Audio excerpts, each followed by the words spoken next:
Quite interesting that you brought up the issue of the maternal health agreement signed between WEP and Nigeria, and the Minister of Health, Professor Patti, was emphatic on what he hopes to achieve within it to be able to address the out-of-pocket of women in all the 74 local government areas. And I just want to bring in Professor Ife, because a lot of people now believe that the gathering in Davos is now impacting on the way investors now see the investment space. Many of them are now beginning to migrate into what they call the second-tier cities, and of course exploring new skills and new opportunities that the markets bring. Is Nigeria one of those?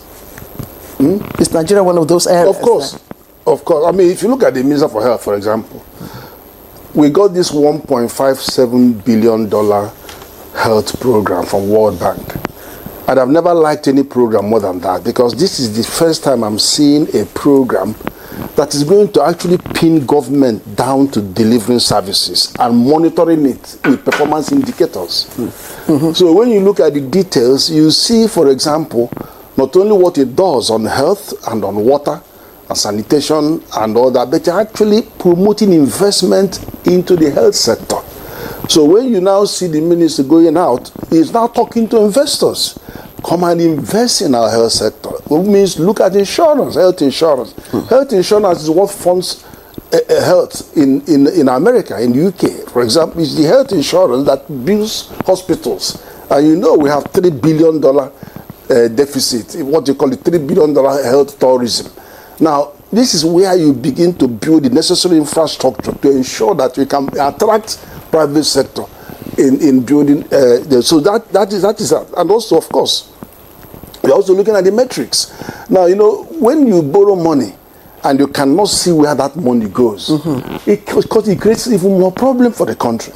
But here you can see where government delivery of primary health and services are being monitored by performance indicators. And those indicators are some of those global health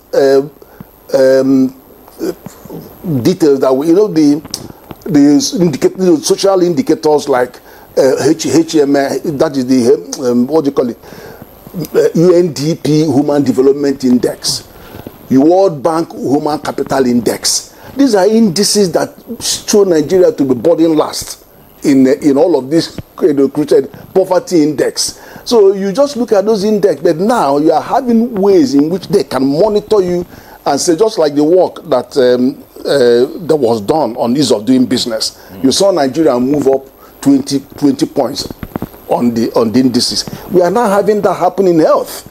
So, and private sector like to respond to things where you can measure results, and then where you can see that their investment will be increased. I think that is one good thing that was coming through.